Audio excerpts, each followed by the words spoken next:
Hello friends, welcome to self study. मैं हूं आपका दोस्त बंटी चौधरी। फ्रेंड्स, बात करूंगा आज आपसे मैथमेटिक्स के बारे में। जैसा कि आप जानते हैं गाइस, हम आपके लिए कराते हैं डिफेंस से रिलेटेड मैथमेटिक्स, जिसमें आपका है SSR AA, या बात करूं आपसे एक्स ग्रुप के बारे में, साथ ही NDA के बारे में। तो गाइस, मैथमेटिक्स किस टाइप के क्वेश्चंस देखने को मिलते हैं आपको इससे ये पता चलेगा। तो उम्मीद करता हूं आपको पसंद आएगा। अगर आपको पसंद आए तो लाइक करिएगा, साथ ही अपने फ्रेंड्स के लिए शेयर करिएगा। अगर आप इस चैनल पर नए हैं तो चैनल को सब्सक्राइब कर लीजिएगा और साथ ही बेल आइकन को क्लिक कर लीजिएगा, जिससे नोटिफिकेशन मिले आपको सबसे पहले। फर्स्ट क्वेश्चन दे रखा है जिसमें आपसे बोल रहा है कि यह समांतर श्रेणी के 7वें पद का 7 गुना, यह बोलता है 11वें पद का 11 गुना। तो आपसे बोल रहा है 18वां पद क्या होगा। तो गाइज आपको बता दूं, सीधा सीधा याद रखिएगा, हमेशा क्वेश्चन देखने को मिलता है। इसका आंसर आपको बता देता हूँ। देखिए, कभी भी बोलता है कि 7वें टर्म का, इस तरीके से 7th टर्म का, और ये बोल रहा है 11th टर्म का 11 गुना, ठीक है। और ये बोल रहा है 7th टर्म का 7 टाइम्स। ये क्या है, दोनों इक्वल हैं। कभी भी ऐसी कंडीशन आती है और आपसे बोला जाता है 18वां पद, मतलब अगर आप देखेंगे 11 + 7 करेंगे तो क्या आएगा, 18 आएगा। जब भी ये कंडीशन बनती है कि इन दोनों का टोटल सम क्या है, 18, तो 18 का आपसे पूछ रहा है तो हमेशा क्या आता है, 0 के इक्वल। कभी कभी क्वेश्चन दे दिया जाता है जिसमें आपसे बोलता है nth टर्म का n टाइम और mth टर्म का m टाइम, दोनों क्या है, इक्वल है। क्वेश्चन पूछा जाता है आपसे m + n की वैल्यू क्या होगी, ये पूछा जाता है। तो गाइस मैं आपको बता दूं, हमेशा क्या होता है, 0 के इक्वल ही रहेगा, जैसा कि मैंने आपको अभी जस्ट बताया। देखिएगा कैसे आता है क्वेश्चन का आंसर, समझिएगा। जैसे कि आप देख पा रहे हैं, आपके सामने लिखा हुआ है, ये कंडीशन उसने दे रखी थी हमारे सामने और आपसे वैल्यू पूछ रहा है इसका ये। तो देखिएगा, हमने क्या कि दोनों के इक्वलाइज लेके चलते हैं। जैसा कि आप जानते हैं, इसका एक्सप्रेस करेंगे इसको, तो फॉर्मूला ये होता है। इसी फॉर्मूले से n की जगह मैंने 7 पुट किया, तो देख सकते हैं ऐसे ही 11 पुट किया। तो इसे सॉल्व करने के बाद आप यहाँ पर देख पा रहे होंगे, जब मैं इनको एक साइड में लेके आता हूँ तो यहाँ देखिए कि सब इसको सॉल्व कर लिया, मल्टीप्लाई कर लिया 11 का, यहाँ कर लिया 7 का मल्टीप्लाई अंदर, तो ये कंडीशन आ जाती है। यहाँ पे आप क्या करेंगे, जैसे ही हम ए को इधर लेके आया और मैं साथ ही डी को भी इधर लेके आया, तो ये कंडीशन आती है। अब इस कंडीशन में आप देख पा रहे हैं गाइस, यहाँ से 4 कॉमन ले लिया, तो ये बचता है आपके पास। इसको थोड़ा सा मर्ज करते हैं, तो देखिए इसे मैंने क्या लिख सकता हूँ, 17 को लिख सकता हूँ, 17 डी को लिख सकता हूँ, 18 - 1 डी। और आप देख पा रहे हैं ये फॉर्मूला बनता है कि इसका T18 का, क्योंकि इसका फॉर्मूला क्या होता है, a + 18 - 1 × d। तो देख पा रहे हैं यही फॉर्मूला बनता है। तो मैंने आपको पहले ही बताया था इसका आंसर क्या आएगा, डायरेक्टली 0 आएगा। तो आपका आंसर आ जाता है गाइस, ऑप्शन नंबर फर्स्ट आपका करेक्ट होगा। नेक्स्ट क्वेश्चन आपके सामने दे रखा है, इसमें आपसे बोल रहा है NPR। आपने खोला होगा, कभी भी देखा होगा NPR, जब आपके सामने फॉर्मूला होता है तो कैसे खुलता है, फैक्टोरियल n - r का फैक्टोरियल। क्लियर, ये होता है इसका फॉर्मूला। जब इसे ब्रेक करते हैं, ये फॉर्मूला आपको पता है तो आप आसानी से कर पाएंगे। इसका आंसर क्या आएगा, देखिएगा। तो देखिएगा, जैसे कि आप उनके सामने क्वेश्चन में दे रखा था, वो कंडीशन लेके चलते हैं। कंडीशन को हमने जैसे इसको ब्रेक करेंगे, तो ब्रेक करना मैं जैसे कि मैं आपको अभी बताया था, उसी कंडीशन से, जैसे मान लो क्या ये r है, तो NPR को मैंने अभी बताया था आपको कैसे खोला जाता है, फैक्टोरियल n/n - r का फैक्टोरियल, ये होता है इसका फॉर्मूला। तो r की जगह देख पाएंगे क्या है, यहाँ पे 4 दे रखा है, तो जहाँ जहाँ r है वहाँ 4 पुट कर देंगे। तो देख सकते हैं यहाँ पे ऐसे ही सिमिलरली यहाँ करेंगे तो ये 10 × तो ये क्या दे रखा है, एक तरह से ये दे रखा है आपके सामने NPR, एक तरह से यही कंडीशन है। तो ये कंडीशन को हमने इस तरीके से ब्रेक कर दिया। इतना आप करने के बाद देख पा रहे हैं यहाँ से दोनों में कॉमन है तो काट दिया, देख सकते हैं। और इसको हमने ब्रेक किया, एक्सपेंड किया आगे, तो आप समझ सकते हैं। जैसे कि आपके सामने दे रखा 5 दे रखा, तो क्या करते हैं, इसमें माइनस करते हुए जाते हैं। जब फैक्टोरियल 5 को हम ब्रेक करेंगे, तो फैक्टोरियल 5 को ब्रेक करना तो इस तरीके से 3 × 2 × 1, इस तरीके से ब्रेक करते हैं। तो मतलब एक माइनस होता जाता है, तो जस्ट इसमें से माइनस करेंगे 1, तो क्या निकल के आता है, ये निकल के आ जाता है n - 4। तो यहाँ से n - 4 और यहाँ पे भी n - 4, दोनों में क्या है, कॉमन है। तो कॉमन है तो देखिए क्रॉस मल्टीप्लाई करूँगा तो यहाँ आ जाएगा ये, तो ये कंडीशन आती है। तो यहाँ से n की वैल्यू फाइंड करेंगे तो क्या निकली, 13, n की वैल्यू निकल के आती है 13। तो गाइस आपका जो आंसर आएगा 13, ऑप्शन नंबर फर्स्ट आपका करेक्ट होगा। तो गाइस देख पा रहे हैं, नेक्स्ट क्वेश्चन आपसे बोल रहा है कि आपके पास मतलब 6 आदमी, एक आदमी क्या करता है, अपने दोस्त हैं उसके 6 दोस्त हैं, मतलब 6 फ्रेंड हैं, उसको क्या करना है, उन्हें इन्वाइट करना है चाय पे। तो चाय पे इन्वाइट करना है, या मतलब टी के लिए इन्वाइट करना, कोई पार्टी के लिए इन्वाइट करना। तो आपके सामने कंडीशन दे रखी है और बोल रहा है वह चाय पार्टी में अपने एक या अधिक मित्रों को कितने प्रकार से बुला सकता है। तो याद रखिएगा, देखिए किस तरीके से सॉल्व करते हैं इस टाइप के क्वेश्चन को।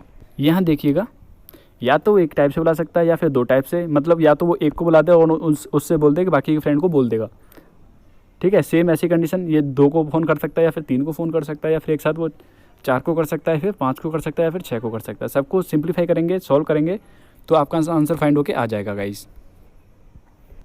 क्योंकि जब इसे ब्रेक करना जानते हैं, ब्रेक करना NCR को कैसे ब्रेक करते हैं, NCR को ब्रेक करते हैं फैक्टोरियल n/फैक्टोरियल r और n minus R factorial. Clear, ये होता है इसका ब्रेक करना।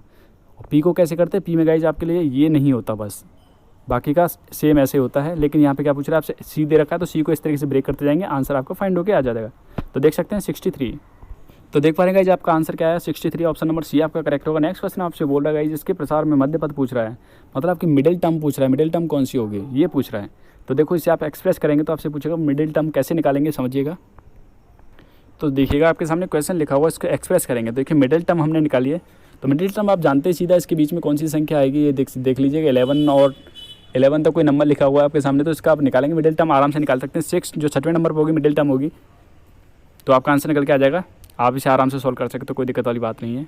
तो भाई यहाँ पे जो आपका आंसर होगा ऑप्शन नंबर बी आपका यहाँ पे करेक्ट होगा। नेक्स्ट क्वेश्चन आपके सामने दे रखा है, नेक्स्ट क्वेश्चन आपसे बोला है √x plus √y equal to 5। तो आपसे बोल रहा है पहले इसका dy/dx फाइंड करेंगे। जैसे dy/dx फाइंड कर लेंगे तो भाई जहाँ जहाँ x दे रखा है तो वहाँ करेंगे 4 पुट करेंगे, और जहाँ आपके सामने y दे रखा है वहाँ पे क्या कर देंगे 9 पुट करेंगे, तो आपका आंसर फाइंड होके आएगा। देखिएगा कैसे करेंगे।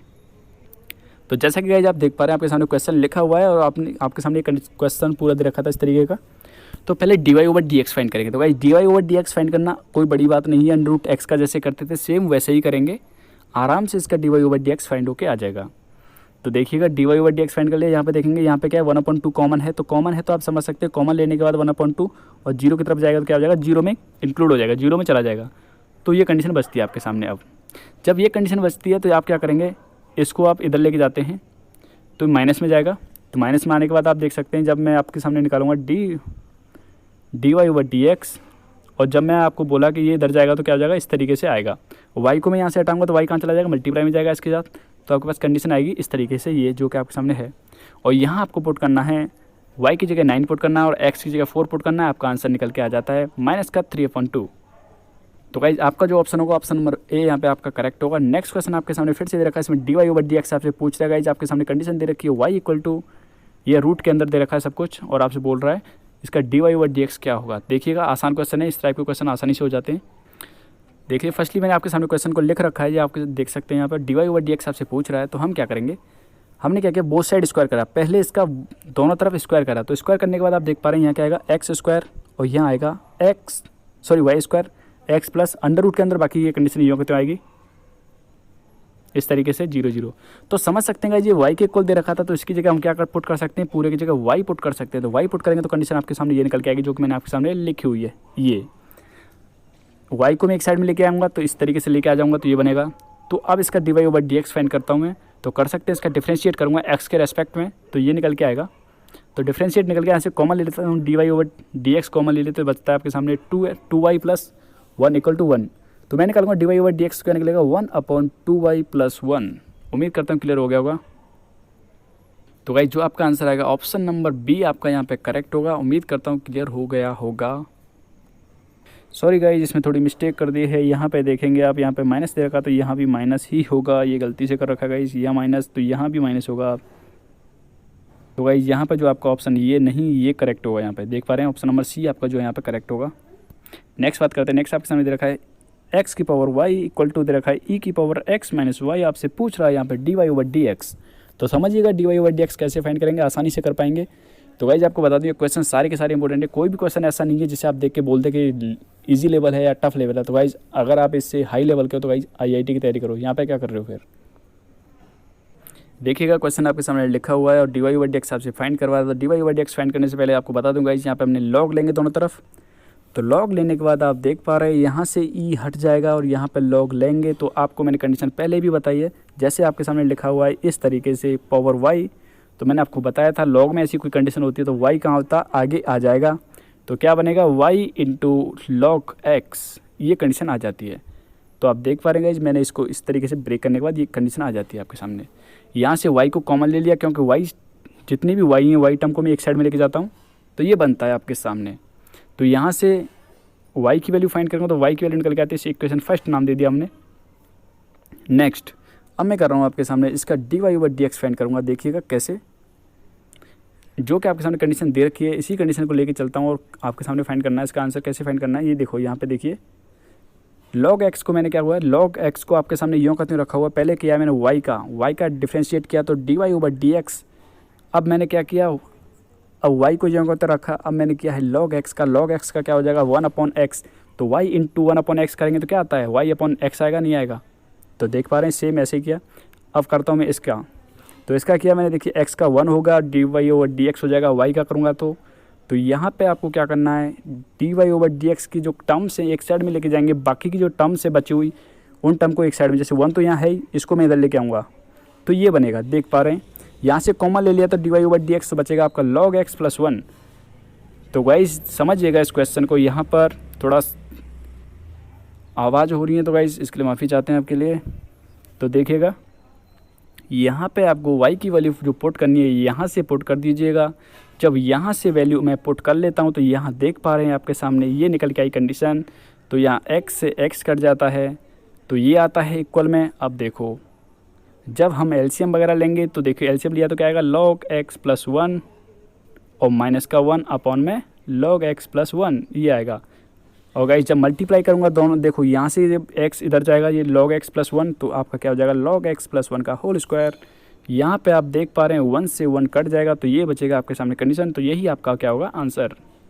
तो गाइज़ आप देख पा रहे हैं आपका ऑप्शन नंबर सी जो है यहाँ पे करेक्ट होगा। गाइज़ आपको अपने अकॉर्डिंग नहीं चलना होता है इंटीग्रेशन डिफरेंशिएशन में, आपको चलना होता है आपके ऑप्शंस के अकॉर्डिंग।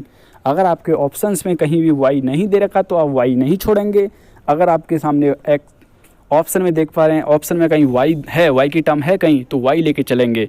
तो इसीलिए मैंने y को वहाँ से क्या किया है, एलिमिनेट किया है, y को मैंने हटा के उसकी जगह x की वैल्यू पुट की है। तो उम्मीद करता हूँ क्लियर हो पा रहा होगा कि हमें क्वेश्चन का आंसर अपने अनुसार नहीं देना है, अपने कंडीशन के अनुसार नहीं देना है, आपको देना है आपके ऑप्शन की कंडीशन के अनुसार कि ऑप्शन में क्या है, क्या मांग रहा है। जैसे आपसे बोल दिया जाए कि आपके सामने कंडीशन बोल देता हूँ इस तरीके से, और ऊपर दे दिया मैंने 10 और आपसे पूछूँ इसकी मिडिल टर्म क्या होगी, तो गाइस आप क्या करेंगे इस तरीके से कर देंगे 5, ये इसकी मिडिल टर्म है।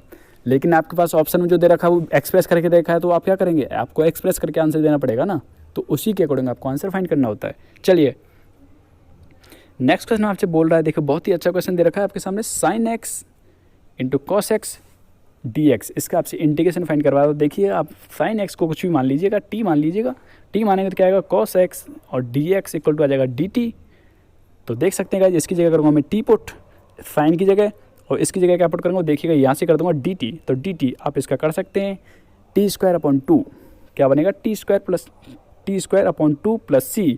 अब t हमने क्या माना था, साइन को माना था, तो साइन पुट कर दीजिएगा, साइन स्क्वायर आएगा। यहाँ पे आप ऑप्शन देख पा रहे हैं, ऑप्शन सबके सब यहाँ पे गलत हैं। तो गाइस हमने किया आपके जैसे आपके अकॉर्डिंग जैसे किया तो हमें क्या आ रहा है, हमारे पास ये निकल के आ रहा है, जो कि हमारे पास ऑप्शंस क्या हैं सारे गलत हैं। लेकिन गाइस अब देखो यहाँ पे हम लेते हैं थोड़ा, तो गाइस हमने आपके सामने इस तरीके से सॉल्व किया तो आपका ये आंसर कहीं भी मैच नहीं कर रहा। तो अब आती है हमारी बात, मैं जैसा कि आपसे कहा था हमें ऑप्शन के अकॉर्डिंग चलना होता है गाइस, हमें नहीं चलना कि अपने अकॉर्डिंग, हमारे अकॉर्डिंग तो यही आंसर आपका करेक्ट हो जाएगा, लेकिन उसके ऑप्शन के अकॉर्डिंग चलेंगे। तो उसने क्या कहा था, हमने क्या किया इस तरीके से, आप 2 का मल्टीप्लाई किया ऊपर, 2 का मल्टीप्लाई किया नीचे। तो आप जानते हैं ये फॉर्मूला आपको ट्रिग्नोमेट्री में बार बार बोल रहा हूँ, फॉर्मूले आप रट्टा मान लीजिए, रट लीजिए, कैसे भी करके याद करिए। अगर याद नहीं करेंगे तो प्रॉब्लम क्रिएट हो जाएगी गाइस। तो आपके सामने देखा है 2 × sin x × cos x, तो ये फॉर्मूला होता है गाइस sin 2x का। क्या होता है, sin 2x का फॉर्मूला होता है, ट्रिग्नोमेट्री में बहुत बार आपको सामने आएगा ये क्वेश्चन। तो देखिएगा इस तरीके से मर्ज कर लिया, आप इसका इंटीग्रेशन आपको करना है तो आप कर सकते हैं। आपका आंसर आया -1/4 cos 2θ या 2x। तो गाइस आपका जो आंसर आया ऑप्शन नंबर डी आपका करेक्ट होगा। जैसा कि मैंने आपको कहा था कि हमने ऑप्शन के अकॉर्डिंग चलो तो हमारा आंसर आ गया शायद। गाइस आपका यहाँ पे देखिएगा +c नहीं लगा रखा क्योंकि आपका ये स्टैंडर्ड नहीं है, ये आपका क्या है अनिश्चित समाकलन है। तो निश्चित समाकलन में लगाया जाता है हमेशा, जहाँ भी अनिश्चित समाकलन होता है या इंटीग्रेशन होता है तो वहाँ हमेशा c लगाया जाता है, कॉन्स्टेंट लगाया जाता है। तो यहाँ c नहीं लगा रखा। देखिएगा नेक्स्ट क्वेश्चन आपके सामने दे रखा है, इसमें बोल रखा है x log x dx, इसका आपसे पूछ रहा है इंटीग्रेशन फाइंड करवा रहा है। तो इंटीग्रेशन कैसे फाइंड करेंगे समझिएगा।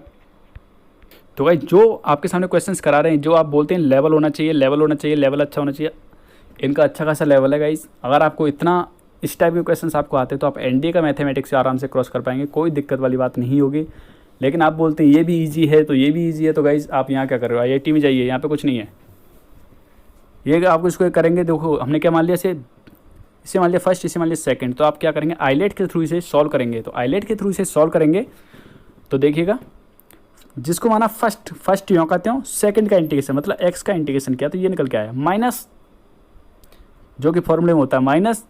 अब करूँगा फर्स्ट का डिफ्रेंशिएट और सेकंड का इंटीग्रेशन, ये कर लिया गाइस।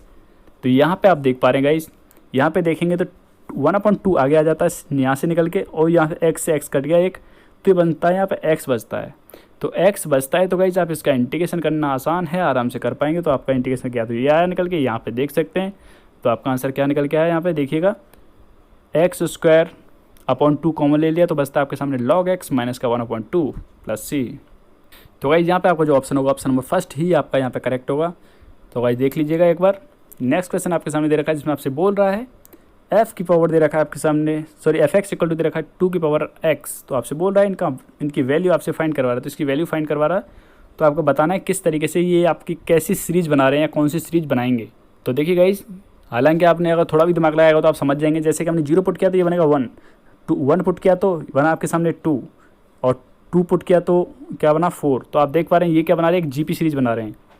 क्या बना रहे हैं, जीपी सीरीज बना रहे हैं, क्योंकि आपने देखा फर्स्ट एंड सेकंड टर्म दोनों टर्म के बीच का रेशियो क्या है, रेशियो निकालेंगे आपका क्या निकल के आता है 2:1 निकल के आ रहा है। ठीक है, अब मैं अगर बात करता हूँ थर्ड टर्म को डिवाइड कर रहा हूँ सेकंड टर्म से, तो 4/2 करेंगे तो क्या निकल के आ रहा है रेशियो, देखिएगा 2/1। तो आप देखते जाएंगे हर जगह इसका 2/1 निकलता जाएगा। आप यहाँ देखिएगा, अगर मैं यहाँ पे पुट करता हूँ गाइस 3, तो आप पुट करेंगे 2 की पावर 3, तो क्या निकल के आएगा यहाँ पे 8, और 8/4 करूँगा तो भी क्या आएगा रेशियो 2/1। तो 2:1 का रेशियो चल रहा है गाइज। जब रेशियो इक्वल चलता है किसी भी सीरीज में तो आप बोलते हैं उसको क्या होता है, वो एक जीपी सीरीज होती है। अगर आपका डिफरेंट इक्वल चलता है तो बोलते हैं उसे वो क्या है, वहाँ पे एपी सीरीज है। उम्मीद करता हूँ ये क्लियर हो गया होगा पूरा कंसेप्ट। तो आपका आंसर आएगा यहाँ पे जीपी सीरीज में होंगे। किस सीरीज में होंगे, जीपी सीरीज में, गुणोत्तर श्रेणी में। नेक्स्ट चलिए, नेक्स्ट बात कर रहा है आपसे, इसका आपसे पूछ रहा है इन्वर्स। तो मान लेते हैं गाइज इसको हमने क्या मान लिया, इसको पूरे को ए मान लो। तो आपसे पूछ रहा है ए इन्वर्स, तो ए इन्वर्स निकालना आपको बता रखा है कई बार। फिर देख यहाँ पे आपके सामने क्वेश्चन दे रखा है ये, तो हमने ए मान लिया इसे, और आपसे पूछ रहा है ए इन्वर्स। तो ए इन्वर्स पूछ रहा है तो आपका इसका फॉर्मूला आपको बता दूंगा। ये इसका फॉर्मूला होता है, याद रखिएगा, A inverse equal to adjacent of A upon mod A. तो पहले मॉड ए निकाला तो इसका मल्टीप्लाई इससे, तो क्या है माइनस का 36 प्लस, वैसे होता क्या है देखो, इन दोनों का मल्टीप्लाई माइनस इन दोनों का मल्टीप्लाई। तो यह माइनस लगा हुआ है क्योंकि माइनस का 35 आएगा, तो माइनस अंदर है, माइनस के बीच में होता है ये 36 माइनस का ऑलरेडी। तो इसे सॉल्व करेंगे तो आपका क्या निकल गया, माइनस का 1 निकल के आता है गाइज। और एडजेसेंट निकालेंगे तो एडजेसेंट कैसे निकलता है गाइज, इनके दोनों स्थान चेंज कर दो आपस में। जो 6 दे रखे हैं दोनों 6 के आपके जो स्थान है वो चेंज कर दीजिए।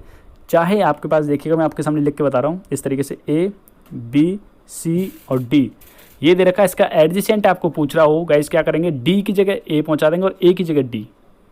बाकी के जो आपके सामने यों कहते हैं उन्हें रखे छोड़ देंगे। लेकिन अगर ये प्लस के हैं तो गाइज इन्हें क्या कर देंगे, माइनस के बना देंगे।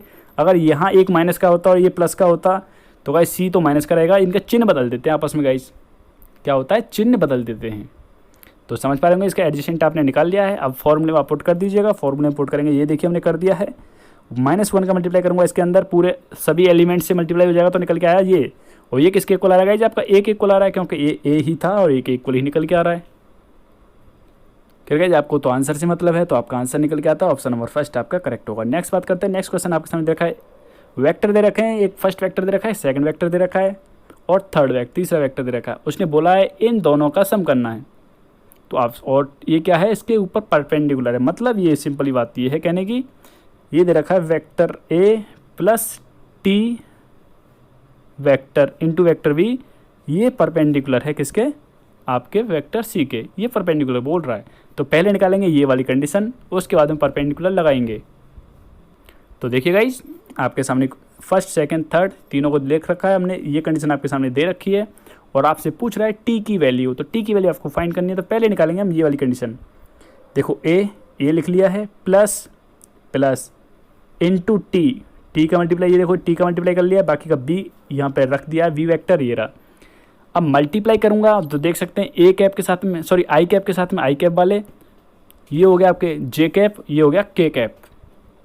क्लियर, ये हो जाता है A cap, sorry I cap, J cap और के कैप, ये निकल जाता है। और तो इसने बोला था हमसे दोनों परपेंडिकुलर हैं। और गाइज आपको बता दूं परपेंडिकुलर की कंडीशन क्या होती है, जैसे मैं आपसे बोलूं ए परपेंडिकुलर है बी पर, तो इन दोनों का डॉट प्रोडक्ट हमेशा 0 होगा। क्यों होता है 0, ये भी बता देता हूँ आपके लिए। देखिए डॉट प्रोडक्ट कभी भी निकालते हैं ए वेक्टर बी का, तो क्या निकलता है, mod A mod B, vector लगा होता है गाइज इन पे, और होता है आपका कॉस थीटा। तो देखिएगा मॉड ए और मॉड बी, और आप जानते हैं कॉस 90 वैल्यू परपेंडिकुलर का मतलब क्या होता है, आपस में 90 डिग्री के एंगल पर कट कर रहे हैं। तो गाइज 90 डिग्री, तो आप जानते हैं cos 90 की वैल्यू 0 होती है। तो गाइज ये क्या हो जाएगा, पूरा 0 हो जाएगा। तो समझ सकते हैं A डॉट बी क्या आया, 0। तो इसीलिए गाइज 0 आता है जब परपेंडिकुलर बोलता है तो। क्लियर, तो समझ पा रहे होंगे। तो दोनों का डॉट क्या होना चाहिए, 0 के इक्वल होना चाहिए। तो बस ले लीजिएगा, ये तो आपके सामने लिखा हुआ है vector A plus T vector B। तो ये हमने निकाल लिया था, ये वाली कंडीशन, तो ये हमने यहाँ लिखा हुआ है डॉट सी हमारे पास जो हमारे पास दे रखा था वही पुट किया। सी देख सकते हैं यहाँ पे गाइज, ये सी दे रखा है, तो सी हमने यहाँ रख दिया है। तो गाइज आपको बता दूँ, आई कैप का मल्टीप्लाई आई कैप से होता है तो हमेशा क्या आता है, 1 आता है। और आई कैप का मल्टीप्लाई आई के अलावा किसी से भी होता है, सॉरी डॉट की बात कर रहा हूँ, आई डॉट जे डॉट हमेशा आई डॉट और आई डॉट आई क्या होता है, हमेशा 1 होता है। जे डॉट जे क्या होता है, 1 होता है। तो के डॉट के क्या होता है, हमेशा 1 होता है। लेकिन गाइज इनके अलावा जैसे जे डॉट के करता हूँ या फिर जे डॉट, मतलब इनके अलावा आपस में मतलब जैसे एक जैसे ना होकर अलग अलग होते हैं, तो इनकी वैल्यू हमेशा क्या होती है, 0 होती है। तो सिंपली बात ये है कि आई के साथ मल्टीप्लाई होगा, मतलब इसका मल्टीप्लाई आई वाले के साथ में ही होगा और जे का मल्टीप्लाई जे वाले के साथ में होगा। ठीक है, और इसके साथ कुछ है नहीं, तो मतलब यहाँ क्या है, एक तरह से मान के चलेंगे तो प्लस क्या होगा, 0 के हो जाएगा। 0 के का मल्टीप्लाई इससे होगा, तो 0 का मल्टीप्लाई इससे करेंगे तो 0 हो जाएगा। ये तो सिंपली हमारा हट जाएगा, तो ये तो कोई मतलब नहीं रहा इसका। तो आई वाले का मल्टीप्लाई मतलब 3 का मल्टीप्लाई करूँगा इससे, इस तरीके से आया, क्योंकि cap I cap dot I cap equal to क्या हो गया, 1 हो गया। तो इसलिए यहाँ पे आप समझेंगे, यहाँ पे देख पा रहे आई कैप स्क्वायर इसलिए नहीं रखा हुआ क्योंकि आप सोचें आई कैप स्क्वायर क्यों नहीं है यहाँ पे, क्योंकि आपको बता दिया है आई डॉट आई हमेशा 1 होता है, जे डॉट जे हमेशा 1 होता है, के डॉट के भी हमेशा 1 होता है। लेकिन जे के अलावा कुछ और हो, मतलब आपस में अलग अलग होते हैं, तो हमेशा इसकी वैल्यू 0 होती है। लेकिन यहीं आपको बता दूंगा इस क्रॉस में उल्टा होता है। क्रॉस में मतलब अगर ये हो गया आई क्रॉस आई, तो यहाँ पे गाइस 0 हो जाएगा क्रॉस वाली कंडीशन में।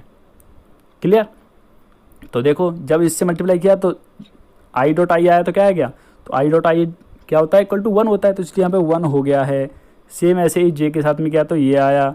अब आप बोलेंगे हमें तो आई का मल्टीप्लाई इससे भी करेंगे, तो गाइस कर लीजिए। आपको मैंने बताया था आई का मल्टीप्लाई जे से करेंगे तो क्या आएगा, हमेशा 0 हो जाएगा, और 0 जब इसके साथ मल्टीप्लाई में रहेगा तो क्या बन जाएगा, पूरा 0। इसीलिए मैंने यहाँ पे दोबारा इसका मल्टीप्लाई करके नहीं बताया है। टी की वैल्यू आप आराम से फाइंड कर सकते हैं, टी की वैल्यू निकलेगी 8। तो गाइज आपका जो आंसर होगा ऑप्शन नंबर फर्स्ट आपका करेक्ट होगा। नेक्स्ट क्वेश्चन आपके सामने दे रखा है, ये देखिए कैसे फाइंड करेंगे। तो देखिए गाइज ये क्वेश्चन आपके सामने दे रखा था, हमने इसका मल्टीप्लाई कर लिया एक्स का अंदर, ऐसे ही वाई का कर लिया यहाँ पे। और आप समझ सकते हैं जब डिवाइड में होती है तो आपस में बदल देते हैं तो मल्टीप्लाई में चली जाती हैं, मतलब इसका रेसिप्रोकल कर देता हूँ तो हमेशा मल्टीप्लाई में चली जाती है। तो आप इसे अब देखेंगे मल्टीप्लाई में पावर्स क्या होती हैं, ऐड हो जाती हैं। तो मल्टीप्लाई देखिए किया हमने, जब मल्टीप्लाई किया तो पावर क्या हो रही है, ऐड होंगी, देख सकते हैं ऐड हो रही हैं। और यहाँ भी देखिएगा ये दोनों ये कट गया, सिमिलरली ये भी कट गया, और यहाँ देख पा रहे हैं ये और ये दोनों एक जैसे हैं। तो जब जो दोनों एक जैसे तो आपस में क्या होंगे, देखिएगा ये आपस में क्या होंगे, कट जाएंगे। तो कट जाएंगे तो इक्वल टू क्या आएगा, 1 आएगा।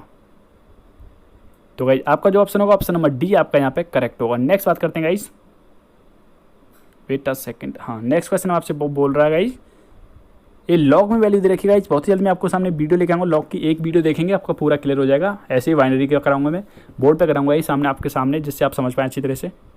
देखिएगा कैसे करेंगे इसे। तो देख सकते हैं गाइज आपके सामने क्वेश्चन को हमने लिख रखा है, तो आपको गाइज मैं पहले ही बता चुका हूँ। तो देखो इस तरीके से इसको हम क्या लिख सकते हैं, इस तरीके से लिख सकते हैं गाइज। जब डिवाइड में होती है कंडीशन तो उसे माइनस की फॉर्म में लेके आते हैं, और जब प्लस में होती है कंडीशन मतलब मल्टीप्लाई में होती है तो इसे किस में लेके जाते हैं, प्लस में लेके जाते हैं, या फिर प्लस में होती है तो इसे किस में लेके जाते हैं, मल्टीप्लाई में लेके जाते हैं। देख सकते हैं क्योंकि ये सिंगल लॉग था, हमने डबल लॉग में अलग अलग लिखना है तो इस तरीके से लिख सकते हैं। यहाँ देखिएगा ये ऐसे लिखा हुआ तो इसे पावर को ऐसे लिख सकता हूँ, कोई दिक्कत वाली बात नहीं होनी चाहिए। सिमिलरली इसको भी हमने इसकी तरह ही लिख दिया है। क्लियर, इतना क्लियर हो गया होगा। अब आपको बता दूंगा जो ऊपर पावर होती है हमेशा क्या हो जाती है, आगे आ जाती है, जैसा कि यहाँ रखी है इस तरीके से, ये हो कहते हो। अब इस पर पावर क्या है, 4 है, तो 4 क्या हो जाएगी, आगे आ जाएगी, यहाँ पे देख पा रहे हैं। अब आप बोलेंगे ये माइनस का प्लस कैसे बन गया, यहाँ पे ये माइनस का है तो प्लस कहाँ से आ गया यहाँ पर। तो गाइस आपको बता दूँ माइनस लगा हुआ, माइनस का मल्टीप्लाई अंदर पूरे में करेंगे, इसके साथ माइनस का, फिर इसके साथ माइनस का। तो पहले के वाले साथ में क्या, तो ये आया माइनस का, और माइनस का माइनस के साथ में मल्टीप्लाई किया तो प्लस का। ये देख सकते हैं पावर आगे आ जाती है, मैंने कहा था यहाँ देखिएगा सिमिलरली, कोई दिक्कत वाली बात नहीं है। जो कट रहा है काटेंगे, जो नहीं कट रहा तो नहीं काटेंगे। देखिएगा यहाँ से सी कॉमन ले लिया, तो यहाँ देखिए ये 2 ये कट रहा है गाइस, हमने काट दिया, इतना काट दिया आपके सामने। तो अब इसे क्या करेंगे, log c सब में कॉमन रहेगा, log c सब में कॉमन है, कॉमन ले लेंगे तो इसे सॉल्व करेंगे तो आपका आंसर निकल के आएगा 8 log c। तो गाइज आपका जो आंसर होगा 8 log c, option number C आपका करेक्ट होगा। नेक्स्ट बात कर रहा है आपसे, ओमेगा एक घनमूल सम्मिश्र संख्या है, तो आपसे बोल रहा है इसकी वैल्यू क्या होगी। तो देखिएगा गाइज कैसे करेंगे सॉल्व। तो गाइज आपको बता दूं, हमेशा याद रखिएगा, जब भी आपसे बोलते ओमेगा एक इकाई घनमूल है तो ये कंडीशन आप कभी मत भूलिएगा, ये वाली कंडीशन, ये हमेशा 0 के इक्वल होता है। ये कंडीशन जैसे इकाई घनमूल बोले तो आप इस कंडीशन को हमेशा अपने जहन में लेके आएंगे, अपने दिमाग में लेके आएंगे, अपने याददाश्त में लेके आएंगे, क्योंकि ये जब तक याद नहीं रहेगा तब तक आप नहीं कर पाएंगे क्वेश्चन को। और बता दो गाइज, ओमेगा क्यू की वैल्यू हमेशा क्या होती है, 1 होती है। तो ये कंडीशन आपको याद है दोनों ही, बस इनसे आप जितनी भी ओमेगा वाले क्वेश्चन होंगे सारे के सारे कर पाएंगे। देखिएगा हमने क्या किया, यहाँ पे हमने किया है गाइज आपके सामने ऊपर, मैंने देखिएगा यहाँ पे ढंग से देखिएगा, ऊपर हमने मल्टीप्लाई किया है ओमेगा स्क्वायर का, यहाँ भी हमने डिवाइड किया है ओमेगा स्क्वायर का। क्योंकि गाइज आप जानते हैं मैथमेटिक्स में अगर ओमेगा जोड़ेंगे तो ओमेगा ही घटाना पड़ेगा गाइज, अगर ओमेगा का मल्टीप्लाई कर रहे हैं तो ओमेगा का डिवाइड भी करना पड़ेगा, क्योंकि मैथमेटिक्स कभी अलाउड नहीं करता कि अपनी तरफ से कुछ भी लिख दो, एक ही कंडीशन में अलाउड करता है, जितना लोगे उतना ही देना पड़ेगा। मैथमेटिक्स ऐसा है, एक हाथ दो दूसरे हाथ लो, तो आप इसको कुछ नहीं कर सकते, क्योंकि इसे काटने के बाद एक कंडीशन निकलेगी नहीं निकलेगी, यही निकलेगी। इसलिए गाइस मैथमेटिक्स में ऐसा नहीं चलेगा कि आप एक जगह मल्टीप्लाई कर दो दूसरी जगह भूल जाओ, तो दोनों ही तरफ करना पड़ेगा, जैसे ऊपर नीचे किया। और सिमिलरली इसमें किया हमने ओमेगा ओमेगा का, देख पा रहे हैं। अब ऐसा क्यों किया गाइस, ये आपको ये पड़ता है आपके कॉमन सेंस पे, इसका आपको कॉमन सेंस होगा तभी आप ऐसा कर पाएंगे। कॉमन सेंस से मतलब ये है मेरा, समझिएगा, यहाँ समझ जाएंगे आप कॉमन सेंस से। क्योंकि देखो मैं इसका मल्टीप्लाई कर रहा हूँ अंदर, तो मल्टीप्लाई मैंने कर दिया है, ऊपर वाले का नहीं किया है। सेम यहाँ देखेंगे, नीचे वाले का फिर से मल्टीप्लाई कर दिया, ऊपर वाले का यहाँ पे भी नहीं किया मैंने। क्लियर। अब आपने ऐसा क्यों किया गया ये समझ जाएंगे। देखिए ओमेगा क्यू की वैल्यू मैंने जैसे कि आपको बताया था 1 होती है गाइस, तो 1 हो जाती है। और ओमेगा की पावर 4 होती है, तो इसे क्या लिख सकता हूँ, ओमेगा की पावर 4 को मैं लिख सकता हूँ ओमेगा की पावर 3 इंटू ओमेगा 1, क्योंकि आप जानते हैं मल्टीप्लाइंग पावर्स क्या होती हैं, ऐड हो जाती है। तो गाइस ऐड हो जाती है, तो इसकी वैल्यू मैं आपको बता चुका हूँ, इसकी वैल्यू क्या है 1 होती है गाइस, इसकी वैल्यू क्या है 1 है, तो 1 रख दिया, तो 1 इंटू ओमेगा की पावर 1, तो हमेशा क्या निकलेगा, ऐसे ओमेगा ही तो निकलेगा। तो आप याद रखिएगा ओमेगा की पावर 4 हो तो क्या होता है हमेशा ओमेगा, और ओमेगा की पावर क्यू होता है तो क्या आता है हमेशा 1, और ओमेगा स्क्वायर में कुछ नहीं कर सकते, ना ही ओमेगा का कुछ कर सकते हैं। क्लियर। तो यहाँ देख पा रहे हैं गाइस, जैसे आप इसकी जगह ओमेगा पुट कर दिया, ये हो गया। यहाँ देखिए ये सेम है, इसकी जगह क्या कर दूँगा 1 पुट कर दूँगा, तो देखिएगा अब ये आपस में कट गया। सिमिलरली यहाँ देखेंगे तो ये भी आपस में कट गया, तो ये इक्वल टू ये निकल के आया। अब ये क्यों निकल के आया, क्योंकि मैं आपको बता चुका हूँ 1 plus omega square equal to 0 होता है। तो यहाँ से देखिएगा माइनस का 1 आपका आंसर निकल के आ जाता है। तो उम्मीद करता हूँ गाइज आपको पूरा क्लियर हो गया होगा। आप ऑप्शन नंबर जो डी है यहाँ पे करेक्ट होगा। नेक्स्ट बात कर रहा है आपसे, ये किसके इक्वल होगा, ये आपको फाइंड करना है। इसको करने के 2 तरीके होते हैं। एक तो गाइज ये होता है कि आप क्या कर लें, अपनी तरफ से 2 सेट लेट कर लें, या फिर क्या कर लें आप, या फिर इसको आपको कंडीशन सॉल्व करनी आती है तो आपको पता होनी चाहिए। ये आएगा ये condition B A intersection C. तो भाई ये आपके सामने कंडीशन दे रखी है, तो इसका आपसे पूछा इसकी वैल्यू किसके इक्वल आएगी। तो देखो इन दोनों में कॉमन क्या है और साथ में इन दोनों में कॉमन क्या है, और इन दोनों में कॉमन का यूनियन आपको फाइंड करना है। तो देखिएगा कैसे करेंगे। तो भाई इसमें तो सॉल्व करने की आवश्यकता ही नहीं है, क्योंकि इसमें तो आपके सामने ऑप्शन पहले से ही दे रखा है। ये दे रखा है आपके सामने ऑप्शन नंबर सी आपका करेक्ट होगा।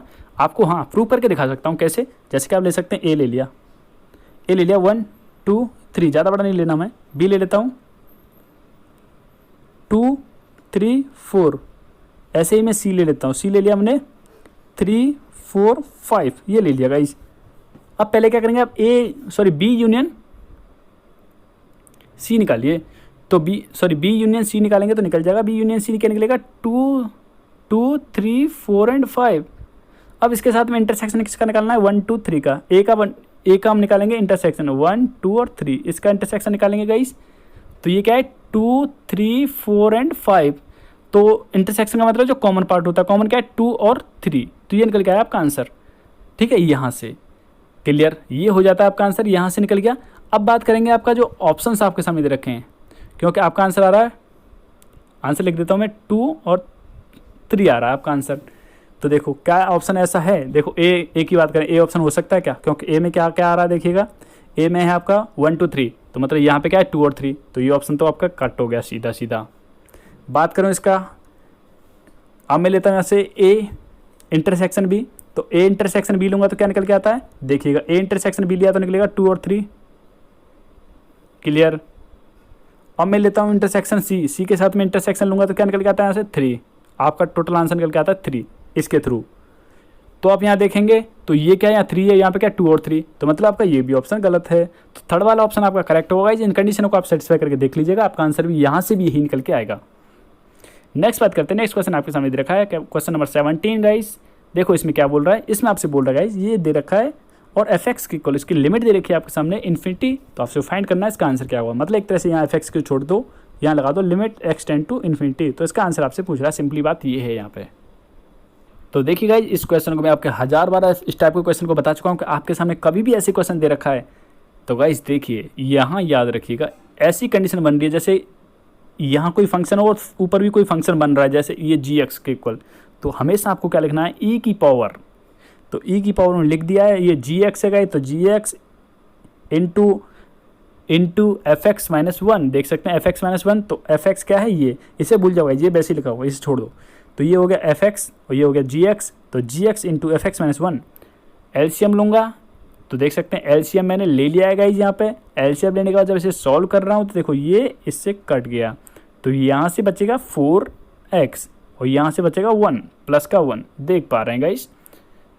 जब इतना बच जाता है आपके पास तो आप क्या करेंगे, ऊपर से कॉमन ले लिया हमने, x कॉमन ले लिया, तो x कॉमन ले लिया क्या आएगा 4 प्लस 1 अपॉन x। तो सिमिलरली यहाँ से नीचे से कॉमन लूँगा x स्क्वायर, तो x स्क्वायर कॉमन लिया तो ये बना, तो x स्क्वायर से x स्क्वायर कट गया गाइस। इतना आपको समझ में आ गया होगा, उम्मीद करता हूँ। x स्क्वायर से x स्क्वायर कट गया, तो अब इसमें आप लिमिट अप्लाई करिए और आपको बता दूँ गाइस 1 अपॉन x और लिमिट आपकी इन्फिनिटी है, तो आपको बता दूँ जैसे इन्फिनिटी पुट करेंगे तो आपको बता दूँ इन्फिनिटी का डिवाइड किसी भी नंबर में देते हैं तो हमेशा क्या आता है 0। तो देखिए यहाँ पुट करेंगे तो यहाँ 0 बन जाएगा, यहाँ पुट करेंगे तो ये 0 बन जाएगा, देख पा रहे हैं ये बना हुआ। तो क्या है आपका आंसर e की पावर 4। तो भाई आपका ऑप्शन नंबर फर्स्ट आपका यहाँ पे करेक्ट होगा। नेक्स्ट आपसे बोल रहा है किसी घन को 6 विभिन्न रंगों से कितने प्रकार से रंगा जा सकता है, तो कितने प्रकार से रंग सकते हैं गाइस, 6 विभिन्न रंगों से, मतलब रंग कितने आपके पास 6 रंग हैं और फलक भी कितने 6 ही फलक हैं आपके पास, क्योंकि आप जानते हैं घन में कितनी साइड होती हैं 6 फेसेज होते हैं, जिन्हें बोलते हैं फेज बोलते हैं, 6 फेज होते हैं, 6 फेज होते हैं गाइस। तो आपको ये पता होगा कि इसने बोला है आपको कि विभिन्न कितने रंग हैं, कितने टाइप्स के कलर हैं आपके पास, 6 टाइप के कलर हैं और 6 ही आपके पास साइड हैं। तो गाइज आप एक ही प्रकार से रंग सकते हैं ना, आप ऐसा तो नहीं अपनी मर्जी से, मतलब आपके साथ 6 ही कलर दे रखे हैं और 6 ही आपको आपके फेजेज है, ऐसा तो है नहीं कि मतलब आपके सामने एक दीवार है उस पर आपको 6 रंग दे रखे हैं, 6 रंग में से किससे रंगना चाहोगे तो आप कर देंगे फैक्टर ये करके 6, आपके पास टोटल कितनी कंडीशन है 6 फैक्टोरियल 1, ये लगा देंगे, आप करके देख लेंगे, आराम से फाइन कर लेंगे। तो गाइज उसने क्या कहा है आपसे, उसने कहा है आपसे कि कितने प्रकार से रंग सकते हैं, तो गाइज एक ही प्रकार से रंग सकते हैं क्योंकि आपके पास 6 ही फलक हैं और 6 ही रंग हैं, एक दीवार पर एक ही रंग कर सकते हो। क्लियर। नेक्स्ट रखा है आपके सामने एलजेब्रा लिखा हुआ है। एलजेब्रा शब्द के अक्षरों से कितने प्रकार से व्यवस्थित किया जा सकता है जबकि स्वर एवं व्यंजन की स्थिति को ना बदला जाए।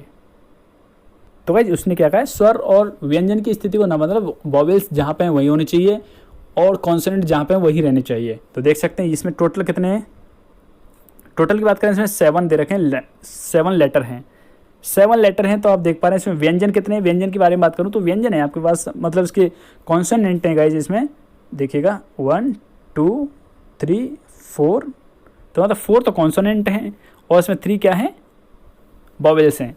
ठीक है, तो देख सकते हैं ये हो गया 4, ये हो गया 3, दोनों का मल्टीप्लाई कर दिया, अपॉन में आपके सामने 2। अब 2 क्यों लिखा हुआ है, क्योंकि ये आप देख पा रहे हैं यहाँ पे और यहाँ पे दोनों क्या हैं, ए जो है इसमें 2 बार आ रहा है, अगर ए यहाँ पे 3 बार रिपीट होता तो फैक्टोरियल 3 आता अपॉन में, अगर ए यहाँ पे 4 बार रिपीट होता तो फैक्टोरियल 4 आता अपॉन में। तो गाइज लेकिन यहाँ 2 टाइम्स रिपीट हो रहा है, अगर यहाँ पे साथ में ई और आ जाता गाइज, ई और आता तो देख पा रहे हैं एक ई यहाँ पे एक ई यहाँ पे, तो फैक्टोरियल 2 एक और आ जाता, और एक ए यहाँ पे है एक ए यहाँ पे है, तो ये फैक्टोरियल 2 भी रहता आपके सामने, इस तरीके से रहता। लेकिन आपके सामने एप्पल दे रखा है, सॉरी एलजेब्रा दे रखा है, मैं एप्पल बोल रहा हूँ क्योंकि एप्पल का मैंने अभी थोड़ी देर पहले क्वेश्चन कराया था इसलिए। तो ये क्या एलजेब्रा है, क्लियर। अब आपसे बोल देता, यही कंडीशन बोल देता कि कितने शब्द बनाए जा सकते हैं, मतलब आप सिंपल ये कहता इस शब्द से, इस वर्ड से कितने शब्द बनाए जा सकते हैं। तो क्या बनते गाइस, फैक्टोरियल 7/2। 2 क्यों आया, क्योंकि ए इसमें डबल बार है, इसलिए फैक्टोरियल 2 आया अपॉन में। अब यहाँ पे बोल देता, ये तो आपका आंसर ये हो गया, ये कंडीशन मैं आपको बता रहा हूँ। अगर आपसे बोल देता कि इससे कितने शब्द बनाए जा सकते हैं, कुछ भी नहीं बोलता आपसे कि अब स्वर एक साथ होने चाहिए, कॉन्सोनेंट एक साथ होने चाहिए, कुछ नहीं बोल रहा आपसे, सीधा ये बोल रहा है कितने वर्ड और बनाए जा सकते थे इससे, इन लेटर्स से, तो इतने बनते गाइस। दूसरी कंडीशन ये भी हो सकती है, जहाँ पे आपसे पूछ लेता कि स्वर एक साथ हों, मतलब स्वरों को बोल देता एक साथ हैं, मतलब स्वर कौन कौन से, 1 2 3 स्वर हैं इसमें, और बोल देता एक साथ हों, तो कितनी कंडीशन होंगी। तो गाइस आपकी होती है फैक्टोरियल 5 इंटू फैक्टोरियल 3/2। तो गाइस आपका यहाँ जो ऑप्शन होगा, ऑप्शन नंबर आपका डी जो है यहाँ पे करेक्ट होगा। फैक्टोरियल लगा हो तो भी कोई बात नहीं, नहीं लगा हो तो भी आपका क्या होगा, क्योंकि इसे ब्रेक करने के बाद भी ऐसे ब्रेक होगा फैक्टोरियल 2, तो भी आपका क्या आएगा, 2 ही आएगा। आपका ऑप्शन फिर भी ये करेक्ट रहेगा। नेक्स्ट क्वेश्चन में आपसे बोल रहा है, लास्ट क्वेश्चन है आपका, थोड़ा लेंथी वीडियो बन गई है गाइस, याद रखिएगा। इसमें बोल रखा है आपसे कि 1 और दूसरा दे रखा -12, और मतलब एक पॉइंट ये है, एक पॉइंट कोऑर्डिनेट ये है, तो इससे एक लाइन बन रही है, सेम यहाँ पर एक यहाँ पर, इनसे इससे भी क्या बन रही है, एक लाइन बन रही है। तो आपसे सिंपल ये पूछा है, ये दोनों लाइन बनेंगी, एक तो इससे बनेगी और एक बनेगी इससे, तो आपसे बोल रहा है दोनों लाइन किस टाइप की लाइन है, पैरेलल होंगी या परपेंडिकुलर। तो गाइस देखिएगा, लाइन का फॉर्मूला ये होता है गाइस, मैंने आपके सामने लिख दिया है। तो मान लो इसे पहला, ये दूसरा, तो यहाँ मान लेंगे ये क्या है आपका x1 y1 x2 y2, पहली लाइन बनाऊंगा। तो पहले से पहली लाइन के लिए फॉर्मूला मैंने पुट कर दिया, ये निकलेगी पहली लाइन, निकाल के ट्राई करिएगा एक बार। दूसरी लाइन निकलेगी पी क्यू, मतलब दूसरे पॉइंटों से दूसरी लाइन निकली, ये निकल के आती है ये वाली। तो अब आप क्या करेंगे, यहाँ से निकालेंगे इस तरीके से। तो यहाँ क्या देख पाएंगे, दोनों लाइनों को कंपैरिजन करेंगे, तो जैसे A1 देखिएगा, ये क्या है, x के साथ में A1 है और y के साथ में B1 है। यहाँ देखेंगे A2 क्या है, x के साथ में, और B2 क्या है, y के साथ में, दूसरी लाइन से। क्लियर। और तब आप देखेंगे A1/A2 is not equal to B1/B2, तो इसका एक ही सॉल्यूशन होता है। इसका मतलब क्या होता है, इसका एक ही हल होगा। तो गाइस इसका आंसर क्या होगा, इसका एक ही हल होगा। तो गाइस आप बोले कि समांतर क्यों नहीं है गाइस, समांतर तब बोल सकते थे जब ये गाइस आपके दोनों इक्वल आ जाते, और यहाँ पे आपका होता नॉट इक्वल टू C1/C2, और ये होता आपका इक्वल, तो ये कंडीशन होती है आपकी समांतर की। अगर गाइस आपके तीनों ही समांतर तीनों ही इक्वल आ जाते, तो ये कंडीशन होती है इसके अनंत हल होंगे, मतलब ये भी इक्वल होता और ये भी इक्वल होता, तो ये होता अनंत हल होंगे। अगर ये नॉट इक्वल टू ये इक्वल है तो होता है समांतर होंगे। अगर ये दोनों ही नॉट इक्वल टू हैं तो इसका मतलब है एक ही पॉइंट पे काटेंगे, मतलब इसका एक ही हल होगा। अब आप बोलेंगे गाइस जब परपेंडिकुलर होंगे तभी भी तो एक ही पॉइंट पे काटेंगी, तो आपने आंसर परपेंडिकुलर क्यों नहीं दिया, आपने लंबवत क्यों नहीं दिया। तो गाइस इसका कारण ये है कि परपेंडिकुलर की कंडीशन होती है गाइस, फर्स्ट वाली इक्वेशन का ढाल मतलब m1, सेकंड वाली का इक्वेशन का ढाल m2, इसका दोनों का प्रोडक्ट किसके इक्वल होना चाहिए था, -1 के इक्वल। और आप चेक कर लीजिएगा, देखिएगा फर्स्ट लाइन ही, एक लाइन तो ये रही इसका, ये रहा, और दूसरी का आप देख पा रहे हैं, यहाँ से देख सकते हैं ये क्या है 2 है, और इसका क्या है आपके सामने ये दे रखा है 1/6। दोनों का प्रोडक्ट करके देखो क्या आपका -1 के इक्वल आ रहा है। तो -1 के इक्वल आ जाता तो आप बोल देते क्या होंगे, परपेंडिकुलर होंगे, लेकिन ये -1 के इक्वल नहीं आ रहा तो आप बोल पाएंगे ये कि परपेंडिकुलर नहीं होंगी, लेकिन इनका एक ही सॉल्यूशन होगा। और एक ही सॉल्यूशन कहाँ से बोल दिया, इस कंडीशन को देख के। तो उम्मीद करते हैं गाइज आपको वीडियो पसंद आएगा गाइज, जितने अच्छी तरीके से हम समझा सकते हैं उस अच्छी तरीके से हमने कोशिश की आपको समझाने की। तो उम्मीद करते हैं आपको वीडियो पसंद आएगा। अगर आपको वीडियो पसंद आया तो दिल से लाइक करिएगा और अपने फ्रेंड्स के लिए शेयर करिएगा। चैनल पर आप नए हैं तो प्लीज़ चैनल को सब्सक्राइब कर लीजिएगा, साथ ही बेल आइकन को क्लिक कर लीजिएगा जिससे नोटिफिकेशन मिले आपको सबसे पहले। Thank you friends, thank you so much. जय हिंद, जय भारत।